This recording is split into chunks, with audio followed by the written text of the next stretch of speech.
지금부터 지방선거, 재선거, 보궐선거, 민심 이야기를 나눠보도록 하겠습니다. 굉장히 다급한 후보. 부산 북구 갑. 북구가 한동훈과 경쟁하고 있는 민주당의 후보 하정우 후보가 지금 전화 연결이 지금 되어 있다고 합니다. 이분의 이제 시간은 워낙 소중하기 때문에 지금 바로 전화 연결을 할 텐데요. 여러분도 좀 이어폰을 껴주시면 감사하겠습니다. 매불쇼에서도 처음 소통하는 거예요. 네, 처음 소통합니다. 네. 자, 바로 한번 연결을 해보도록 하겠습니다. 자, 부산 북구갑 하정우 후보님 안녕하세요. 안녕하십니까, 하정우입니다. 와, 하정우 목소리 안녕하세요. 하정우 목소리 처음 들어가. 하정우 목소리. 와. 네. 자, 우리 그 매불쇼 시청자분들에게 인사를 좀 부탁드리겠습니다. 네, 안녕하십니까, 매불쇼 시청자, 구독자 여러분. 저는 이번 부산 북구갑 민주당 국회의원 후보인 하정우라고 합니다. 이렇게 뵙게 돼서 너무나 반갑고 영광스럽습니다. 하정우 후보. 와, 처음이야. 화이팅. 하정우 후보. 네. 와, 저는 항상 그 언론 보도를 통해서만 만났는데요. 네. 이렇게 또 연결이 됐습니다. 함께 모시지 못한 점은 좀 아쉽습니다만 지금 워낙 바쁘기 때문에. 네. 우리 그 매불쇼는 사실 잘 모르시죠? 아유, 그럴 리가 있습니까? 제 주위에 지인분들이 매불쇼에 많이 나가기도 해서 실제로 좀 많이 보고 있었고, 네. 워낙 또 영향력이 큰 우리 또 진보 진영의 아니, 상식 진영이에요. 진보 진영 아니에요. 상식 진영입니다. 그렇죠. 예. 상식이 통하는 진영의 방송. 이해하고 있습니다. 우리 예. 하정우 후보님. 하정우 후보님은 이제 사실 선거운동 이번이 태어나서 처음이잖아요. 그렇죠. 네, 어떠세요? 이 선거라고 하는 게 실제로 해보니까 제가 지금까지 해왔던 것과는 전혀 다른 게 있는데 또 상당히 많은 것들을 또 새로 배우고 있습니다. 낮은 자세로 어떻게 경청하는 건가, 주민분들과의 소통은 어떻게 해야 하는 건가, 어떤 마음가짐이 하는 건가, 이런 것들을 많이 배우는 것도 있고, 네. 또 반대로 보면은, 정말 이 선거라고 하는 게 진짜 이해관계에 따라서 이렇게까지도 갈 수 있나 하는 좀 아쉬운 부분도 체감을 하고 있습니다. 우리 그 하정우 후보님이 매일매일 정말 피가 마를 정도로 열심히 뛰고 계시겠습니다만 제가 이런 말씀드리기 좀 뭐하지만 부산 북구갑에 대해서 저도 그 후보님 이상으로 피가 마르거든요.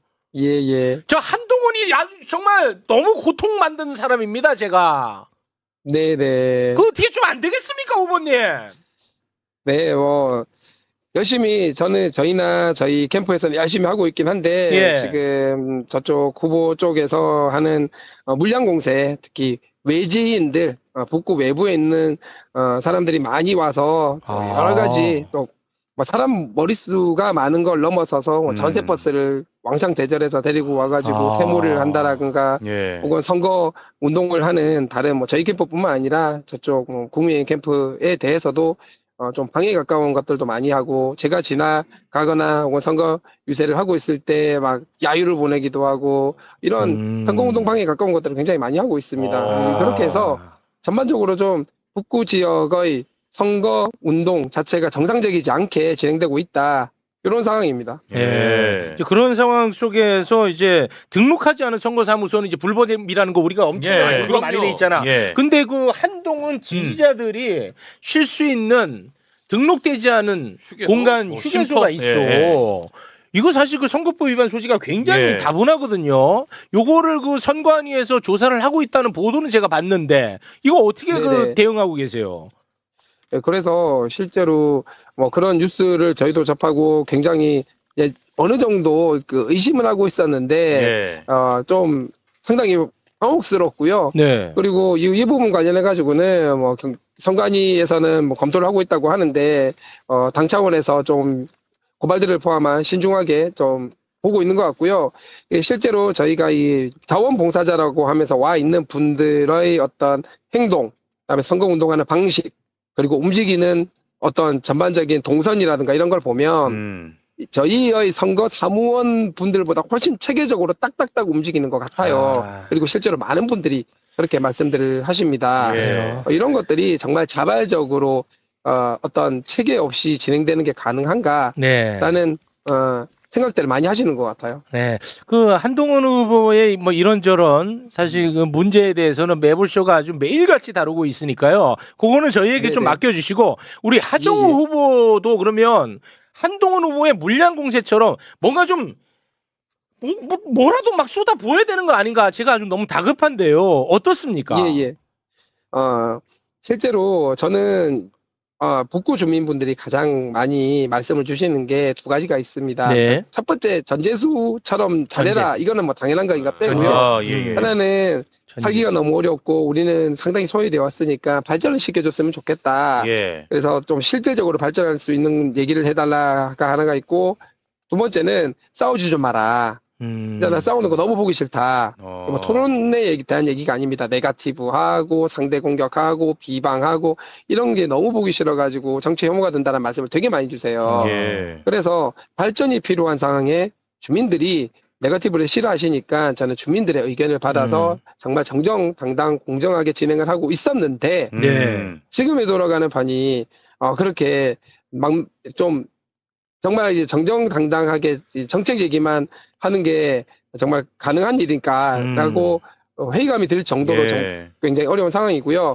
그래서 우리 북구 주민들도 실제로 굉장히 많이 불편해하십니다. 이런 것들에 대해서 도대체 저 많은 외지인들은 왜 여기 와가지고 이런지 모르겠다 하시는 분들이 만나보면 굉장히 많고요. 그래서 이런 측면에서 보면 뭐 당원분들이라든가 북구 지역뿐만 아니라 많은 지역에 있는 당원분들이 실제 오프라인 혹은 온라인에서 많이 도움을 주시고 응원 메시지 주시고 소위 말하는 화력이라고 얘기를 하죠. 이런 것들을 함께 해 주시면 좋을 것 같습니다. 후보님 공개하고 있는 건 저만 공격하는 게 아니니까요. 이번에 아무튼간에 그 잘못되면 저는 진짜 미치거든요. 그래서 제가 좀 제가 좀 부탁드리고 싶은 게 있는데 이재명 대통령이 사실 가장 사랑했던 참모 아니었습니까? 그런 부분을 좀 부각을 많이 시키면 좋겠는데. 네, 실제로 그런 내용들도 좀 설명을 드리기도 하고요. 또 이 지역에서는 전재수 후보의 어떤 영향력 그리고 전재수 후보에 대한 사랑, 이 북구 주민이 키웠다라고 내 아들이라는 인식들이 굉장히 강하기 때문에 전재수 후보가 시장이 되었을 때 과연 누가 그 보조 역할을 해야 하는가? 전재수 후보를 괴롭히고 그리고 회방 놓고 할 사람이 되면 전재수 후보가 힘든 건 둘째치고 북구 발전도 어렵다. 머릿속에 본인의 머릿속에 북구 발전만 생각이 있는 사람과 북구는 모르겠고 북구를 발판으로 삼아서 자기 성장, 더 큰 곳으로 가기 위해서 북구를 이용할 사람. 도대체 누가 적합한가 이런 부분들도 말씀을 많이 드리고 있습니다. 이거 내가 진짜 유권자면 진짜 나는 당연히 하중 쪽으로 갈 것 같은데 지금 어떻습니까? 현장 분위기, 민심 뭐 요동친다는 보도들이 좀 많이 나오고 있어 갖고요. 일단 뭐 설문조사 수치와는 별개로 과거 점점 가면 갈수록 실제로 만날 때 응원해 주시고 격려해 주시고 직접 표현해 주시는 분들도 점점 많이 늘고 있고, 또 반대로 이제 저쪽은 이제 하얀 옷 입은 분들이 막 이렇게 야유도 하고 이렇게 뭐 여러 가지 좀 선거 운동할 때 좀 이렇게 방해에 가까운 것들도 하고 있고 이런 것들도 있는데 이 하얀 옷 입은 분들을 빼고 나면 그렇게 뭐 심하게 말씀하시는 분들이 하루에 한 명 될까 말까거든요. 그래서 분위기 자체는 나쁘지 않은데 문제는 저쪽이 워낙 수가 많다 보니까 보통 선거라고 하면은 그 지역 내에서 지인들끼리 만나거나 통화하거나 이런 식으로 진행이 되는데 여기는 외부인들이 굉장히 많이 들어와서 비슷한 연령대끼리 계속해서 얘기를 하는 겁니다. 계속해서 얘기를 하다 보니까 이런 것들이 밴드웨건 효과처럼 점점 퍼져나가고 있는 게 아닌가 이렇게 생각이 되는 거죠. 그 후보님 뭐 그런 그 내용들이 대부분이 맞는 얘기가 아닌 과대포장돼 이런 얘기들이 많은 거죠. 후보님 뭐 그런 거에 너무 위축되지 마시고 당당하게 전재수 후보 이재명 대통령과 함께 앞으로 나가시면 될 것 같습니다. 다음에 저희가 또 전화 연결해 갖고 우리 하정우 후보님의 강점에 대해서 저희가 한번 좀 이야기를 들어보면 좋을 것 같습니다. 우리가 AI 가질 수 있는 사람, 이렇게 얘기를 하고 있습니다. 어떻게요? 후보님 뭐라고요? 예산을 진짜 가장 많이 가지고 올 수 있는 사람, 그래서 북구를 발전시킬 수 있는 사람. 아, 좋습니다. 좋습니다. 예. 알겠습니다. 이 전화 연결 여기 좀 그렇죠. 아쉬워요. 예, 전화 연결이다 보니까. 아무튼 뭐 우리 쪽에서 한 명 내려 보낼 테니까요. 예. 아무튼 기죽지 마시고 화이팅! 무조건 좋은 성과 냅니다, 우리. 예. 그럼요. 예. 기죽지 않습니다, 저는. 그래서 우리 지지자분들도 쫄지 말고 쫄면 지는 거다. 이런 말씀 드리고 싶습니다. 예. 하종 후보님 끝으로 하실 말씀 있으면 간단하게 한 말씀해서 마무리 짓겠습니다. 네. 북구갑 선거가 정상적이지 않은 형태로 흘러가고 있지만 우리는 힘을 내서 쫄지 말고 반드시 승리할 수 있다. 이런 마음가짐으로 저도 그렇고 지지자분들도 열심히 응원해 주시면 좋을 것 같습니다. 네. 대단히 고맙습니다. 감사합니다. 예, 네, 감사합니다. 부산 북구간 민주당 하정우 후보였습니다. 지금 민심은 어때요? 그래서 지금 뭐 10번 그래프 한번 볼까요? 제발. 예. 10번 그래프 보시면 이제 최근에 나온 채널A 여론조사 결과인데요. 예. 다자대결 조사에서 지금 민주당 하정우 32.9, 무소속 한동훈 34.6, 국민의힘 박민식 20.5. 그래서 이제 박민식과 한동훈 두 명의 이제 보수 진영의 경쟁에서 한동훈 후보가 어쨌든 약간 이제 승기를 잡은 것 같은 이제 모습을 보여주고 있고, 지금 하정우 후보는 이제 뭐 30% 중반대 이렇게 이제 나오는 상황인데, 지금 또 이제 이런 흐름들 결과들이 이제 최근에 많이 보여지고는 있어요. 그래서 이제 이 흐름이긴 한데, 이 지역이 한 인구가 유권자가 12만 정도 되는데 조사가 언론에 공표된 것만 한 25번 정도. 그다음에 또 정당과 후보들 측에서도 많이 하거든요. 그럼 제가 봤을 때 한 40번 정도 될 가능성이 높은데 그렇게 되면 이제 조사의 피로도가 있을 수 있어요. 그래서 이 지역 같은 경우 보게 되면 사실 5월 초에 이제 이루어진 조사들 같은 경우는 정당 지지도에서 민주당 지지도가 높게 나왔는데 최근에 나온 조사들은 국민의힘 정당 지지도가 높게 나와요. 근데 이 정당 지지율은 사실은 요 한 달 몇 주 사이에 이렇게 크게 바뀔 수가 없는 지표이거든요. 그러니까 이제 어떻게 보면은 약간 조사에 대해서 적극적으로 참여하시는 분들, 또 약간 피로도를 가지신 분들이 진영으로 좀 나눠져서 다르게 좀 민감하게 받아들이는 측면이 있을 수 있겠고, 그다음에 우리가 흔히 얘기하는 이제 뭐 이념 성향층 이렇게 얘기하잖아요, 조사들에서. 근데 이념 성향층에서는 이념 성향이 사실은 바뀔 수가 있어서 그건 고정된 것이 딱 반반이 되어야지 정답은 아니에요. 근데 이제 요 방금 말씀드린 조사 같은 경우에 보게 되면 이게 이제 500명 정도 조사인데 여기서 보수층은 이제 176명이 응답을 했어요. 500명 중에. 근데 진보층이라고 자기가 진보라고 얘기하는 분은 89명. 그러니까 2배 정도 차이가 나는 거죠. 차이가 크네.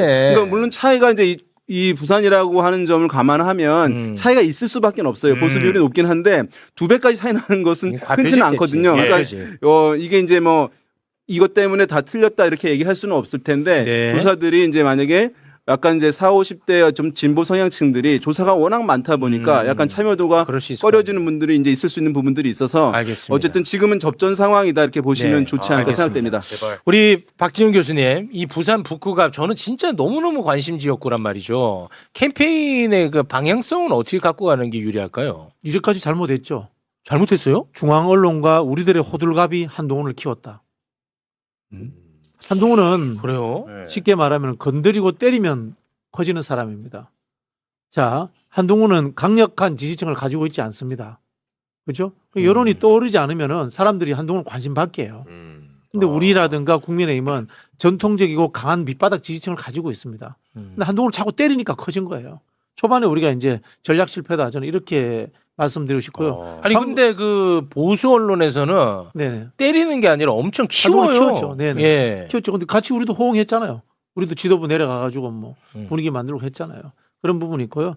지금도 저는 한동훈 이야기를 하는 것이 아니라 좀 기획을 한다면은 하정우 후보와 박민식 간의 어떤 이 논쟁, 매치가 만들어진다면은 전통적 지지층이 그쪽으로도 결집하고 우리도 결집하고 그럴 거라고 보고 있고요. 박민식과의 대립. 네, 그리고 이게 동탄 모델과는 완전히 다릅니다. 어떤 분이 이준석의 동탄 모델을 이야기하는데 동탄은 신도시이기 때문에 실제로 공중 여론이 표에 연결이 됩니다.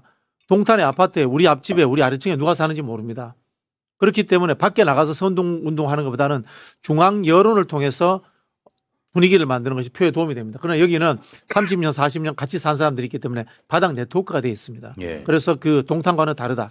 그리고 이준석은 자기 지지층 내에는 비토층이 없습니다.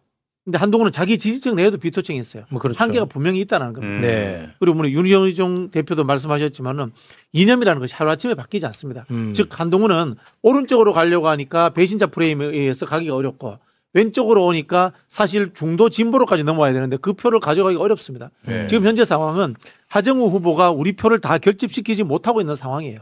그럼 뭐냐? 전통적 보수와 싸워서 결집시키면 되는 겁니다. 그걸 저는 박민식과의 싸움의 장을 만들어라라고 말씀을 드리고 싶고요. 예. 그리고 기본적으로 뭐 안 하셔도 잘하고 있을 것 같은데 지인 찾기를 전통적 도시에서는 지인 찾기를 열심히 하는 것이 결정적 승패의 원인입니다. 네. 사실 지금 지역 분위기는 한동훈 쪽으로 많이 넘어간 것 같아요. 예, 실제로. 왜냐하면 뭐 이게 저도 이런 얘기를 드리고 싶진 않은데 취재를 좀 해보면 지금 약간 서동요처럼 전시한국이라는 말이 계속 돌아다녀요. 지역 내에서. 이게 무슨 말이냐면 전재수를 시장으로 그리고 한동훈 국회로 이 얘기를 계속 하고 있는 거거든요. 보수층에서도 나 전재수는 찍어줄게.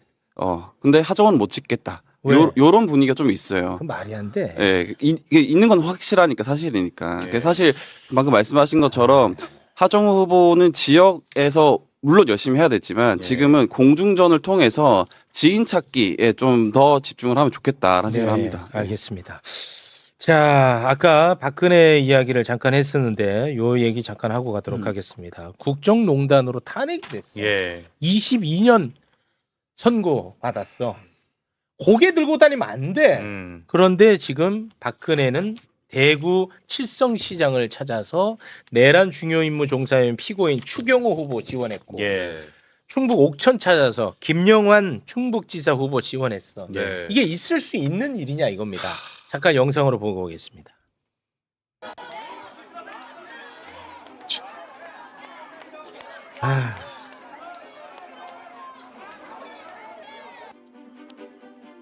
아이고야.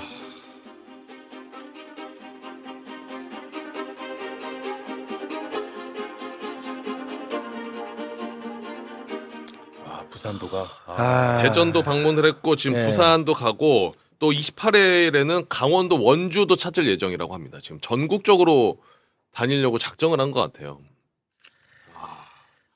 지금 대구시장 여론조사 한번 좀 살펴볼까요? 예, 대구시장 지금 7번 그래픽 한번 보시면요. 눈물이 난다. 눈물이 나. 7번 그래픽 보시게 되면 뭐야 이건 또? 이렇게 이제 지금 앞부분에는 좀 이전 조사이고요. 그러니까 앞에 조사들에서는 김부겸 후보가 이제 국민의힘 추경호 후보에 앞서는 이제 결과들이었는데 최근 조사들에서는 이제 ARS 조사 결과입니다만은 이제 국민의힘 추경호 후보가 민주당 김부겸 후보보다 이제 살짝 앞서는 이제 결과들이 최근에 이제 몇 개들이 이제 나오긴 했어요. 그래서 이제 사람 면접원이 하는 조사에서는 뭐 팽팽하거나 또는 김부겸 후보가 우세한 결과들도 있습니다만은 이제 최근에 이제 ARS 조사들 자동 응답 전화 방식으로 이루어진 조사에서는 약간 이제 격차가 나는 흐름들 보여주고 있어서 이제 이런 경우에는 이제 많은 경우가 이렇게 그렇습니다. 이제 어떤 사람 면접원 하는 조사는 민주당 후보가 우세한데 ARS 조사인 경우에는 국민의힘 후보가 우세한 경우들이 많이 있어요. 전국적으로. 그런 경우 이제 같은 지역에서도 나오긴 하는데 이런 경우는 이제 투표율과 연관이 돼 있다고 할 수 있습니다. 왜냐하면 이제 사람 면접원이 하는 조사 같은 경우는 중도층이 참여를 많이 해요.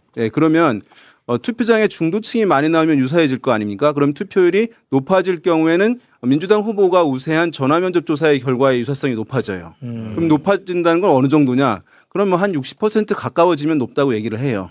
그런데 투표율이 좀 현저히 낮아진다. 한 50%에 가까운 수준으로 간다 할 경우에는 양쪽 진영의 고정 지지층만 가지고 선거를 치르는 것이고 중도층은 투표장에 안 나오는 것이기 때문에 그때는 이제 방금 보여드린 자동응답 방식의 응답 전화 방식의 조사 결과들 팽팽하게 붙어 있거나 국민의힘이 오히려 앞서는 결과들 나올 가능성이 높아진다는 것이 이제 정설이에요. 실제로. 왜냐하면 방금 말씀드린 그러한 논리로 이루어지는 것이기 때문에 아마도 이제 국민의힘 입장에서는 투표율이 너무 좀 높아지지 않기를 바라는 마음들이 이제 국민의힘 지도부나 전략가 쪽에는 있을 수 있겠고 아마도 민주당 쪽에서는 이번 주 한 중반 정도부터는 아마 투표율을 제고하는 캠페인이 중심 캠페인으로 아마 이제 전환될 가능성은 매우 높다 이렇게 이제 보시면 좋을 것 같습니다. 대구 민심은 이거 어떻게 보고 계십니까? 보수가 결집하고 있는 거죠. 우리는 국정농단으로 탄핵당한 박근혜가 나오는 것이 정당하냐 라고 비판을 합니다만은 표에 도움 되기 때문에 나오는 겁니다. 자, 그러면은 그런 비판의 방식들도 우리가 세련돼야 됩니다. 지금 국민의힘은 외롭고 당신들이 버렸던 박근혜를 끄집어내서 이용하고 있다. 이렇게 끌고 가야 되는 거죠. 예를 들자면 김영환 후보 같은 경우는 2017년도에 안철수당, 국민의당이었습니다. 안철수당 그 당시에 박근혜 탄핵 찬성했고요. 부산시장 후보인 박형준은 MB계로서 박근혜를 열심히 저격했던 사람이고 2017년 탄핵 때 아마 그분도 박근혜 탄핵에 대해서 아마 반대하지는 않았을 겁니다. 이게 기회주의적 처신들이에요. 우리가 지금 놓치고 있는 것들이 박근혜와 싸울 필요 없어요. 박근혜를 비판할 필요가 없어요. 박근혜의 외로움, 박근혜의 판단력이 떨어지는 것을 이용하고 하려고 하는 그 후보들의 기회주의적 처신들, 얄팍한 처신들 이런 것들을 비판해 나가면서 결국은 감정의 곡선을 우리 쪽으로 흐르게 만들어야 되는 거예요. 그렇게 좀 접근했으면 좋겠다라는 생각이 드네요. 네. 박근혜 전 대통령이 이제 부산도 간다고 아까 나왔잖아요. 네, 맞습니다. 이제 초미의 관심사가 이제 부산 북구 갑에 가느냐. 그래서 이제 국민의힘 후보를 지원하는 것이냐. 이제 이것이 정치권에서는 최근에 가장 이제 관심이 가는 뭐 포인트 중에 하나라고 할 수가 있어요. 네. 그래서 이제 뭐 가령 한동훈 후보 대신에 박민식 후보를 지원함으로써 어떤 구도의 변화가 있을 수 있겠느냐, 뭐 이런 부분들. 근데 저는 저는 잘은 모르지만 언론은 막 그런 식으로 할 얘기들이 없으니까 난 이렇게 말들을 만들어내는 거지. 박근혜가 간다고 내가 박민식 안 찍을 생각이었어. 박근혜가 와. 야, 그럼 박민식 찍자. 나는 안 그럴 것 같거든요. 있습니다. 모든 행동이 이유가 있으니까 하는 거고요. 저는 그렇게 보지 네, 않습니다. 그렇게 설명할 수 있을 것 같아요. 그러니까 부산에 박근혜를 데려온다라고 하는 것은 네. 투표율을 올리는 효과는 그렇죠. 분명히 있을 겁니다. 그러니까 저 사람을 찍을 건데 내가 그럼 원래는 한동훈을 찍을 건데 박근혜 왔으니까 박민식 찍을게. 이게 아니라 투표율 자체를 올리겠다. 이게 사실은 부산시장과 같이 아마 동행한다라고 저희 알고 있는데 네. 그렇게 되면은 지금 하나 띄워주시겠어요? 그러니까 부산시만 봤을 때는 지금 어떤 그림을 투표율- 띄워줄지 얘기를 해줘야지. 그 투표율을 보면은 사실은 이게 지금 전재수 후보랑 박형준 후보의 선거 차이를 보여주는 거예요. 전략 차이를. 박형준 후보는 계속 유세를 다닙니다. 현장을 계속 가서 유세를 다니면서 투표율을 끌어올리려고 하고 있고 네. 전재수 후보 측은 보세요. 다 선거 사무소에서 일정이 있죠. 단체들이랑 만나는 겁니다. 이게 뭐냐면 네. 지금 유세를 해봐야 사람들 마음을 바꾸기가 힘들다. 그러니까 조직표를 끌어오겠다라는 전략인 거거든요. 그러니까 박형준 입장에서는 박근혜를 데려오는 이유가 내가 원래 전재수를 찍으려고 하는 사람들의 마음을 가져오겠어라기보다는 네. 투표를 많이 하세요. 왜냐하면 지방선거 투표율이 낮거든요. 그렇죠. 50%, 60%는 안 돼요. 50% 내외로 왔다 갔다 하는데 그러다 보니까 박근혜를 데려오는 거다 정도로 이해하시면 될 것 같습니다. 네. 알겠습니다. 이 지금 우리 진영에서 이렇게 잘못된 생각을 전략적으로 많이 하는 것 중에 하나가 이거예요. 상대는 실수하고 잘 안 될 것이다. 늘 우리가 잘한다라는 그런 착각에 빠져 있으면 안 됩니다. 상대도 최선을 다하고 우리도 최선을 다하는 게임입니다. 네. 그 가정하에서 전략을 짜야 되는 거예요. 네, 그건 뭐 맞는 말씀 같습니다. 자, 그리고 이명박이도 또 등장했거든요. 개인 비리로 23년형 선고받았다고. 근데 튀어나왔어요. 이명박이 저러고 튀어나왔고 와. 이명박이는 내 마음속 스승과 이거 진짜 이거 불행하게 만들어야 돼. 나는 진짜 좀 많이 힘듭니다. 솔직히 제 상식으로는 안 맞아요. 저는 아무튼 뭐 이런 일이 발생하고 있는데 서울시 민심 한번 살펴보겠습니다. 네, 지금 4번 그래프 한번 띄워주시겠어요? 지금 이제 서울 조사인데요. 맨 위에 보게 되면 민주당 정원호 45 가장 최근인데요. 이제 국민의힘 오세훈 34입니다. 이게 이제 16일부터 20일 사람 면접원 조사 방식이에요. 근데 그 다음에 있는 것들 보시면은 두 후보가 다 40%대 있는 조사들은 자동응답 방식 조사들이에요. 그러니까 자동응답 방식 같은 경우는 양쪽 진영이 일정 부분 항상 충분하게 있잖아요. 그 방식들 그분들이 이제 응답을 주로 하기 때문에 양쪽 차이가 많이 나지 않아요. 그러니까 지금 보게 되면 밑에 두 개의 조사가 자동응답 방식이니까 두 명 다 40%대 나오고 있는데 사람 면접원 조사 방식 같은 경우는 중도층을 표심을 알 수 있는 건데 거기서는 오세훈 후보가 30% 중반대를 넘어가지 못하고 있어요.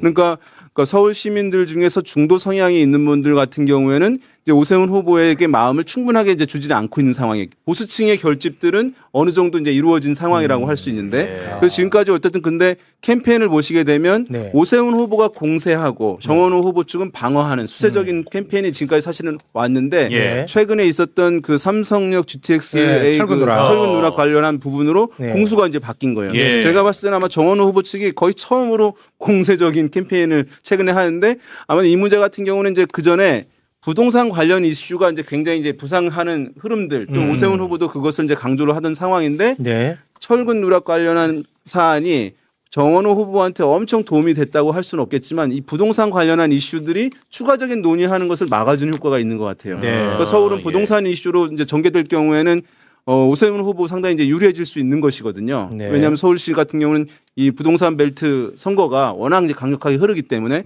그래서 그 이슈가 이제 어떤 TV 토론까지 이어질 수 있는 것이 남은 기간 그 상당히 어쨌든 이 판세에 중요한 요인으로 작용할 것 같습니다. 뭐 저는 뭐 우리 대표님을 비판하는 건 아니고 이 철근 누락은 정치 공학적으로 접근할 문제가 아니라 굉장히 심각한 문제입니다. 아니 대표님이 이제 분석을 하시는 분이니까 뭐 비판하는 건 아닙니다.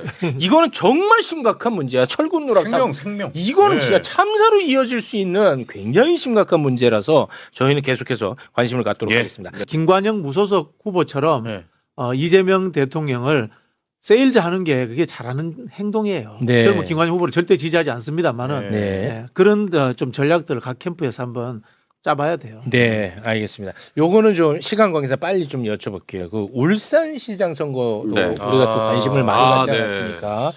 민주당의 김상욱 후보하고 진보당의 김종훈 후보 이제 단일화 한다고 해야죠. 우리가 기대가 컸는데 그렇죠.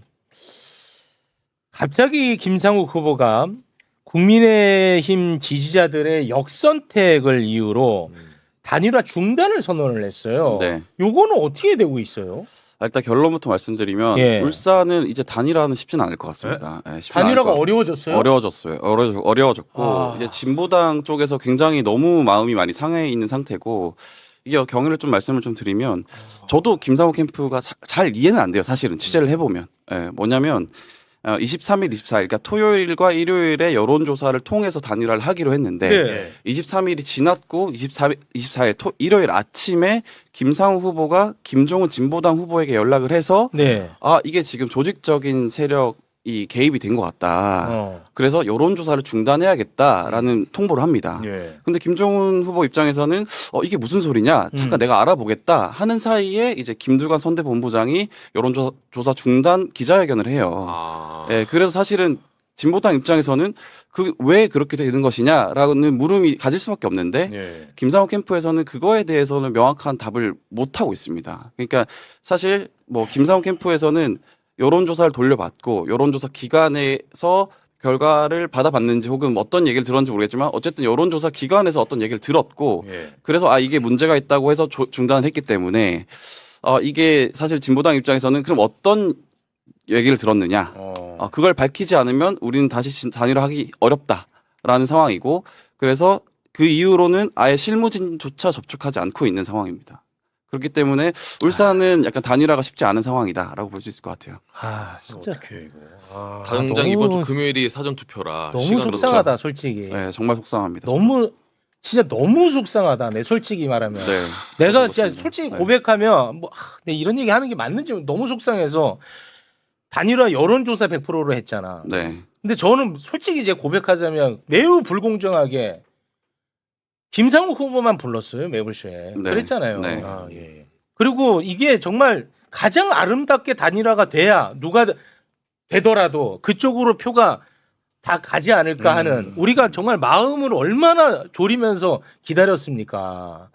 야, 근데 이게 무산됐다고 사실상. 그러게 말입니다. 정말 저도 너무 안타까운 상황인 것 같고 사실 진보당 입장에서는 원래 돌렸던 거 토요일 일요일날 지난주 토요일 일요일날 돌렸던 여론조사 결과를 가져오면 우리가 그거 합산하겠다. 이게 원래는 진보당에서 여론조사 기관을 하나 선정하고 민주당에서 여론조사 기관을 하나 선정해서 합산을 하는 형태로 여론조사를 단일화를 하기로 했었거든요.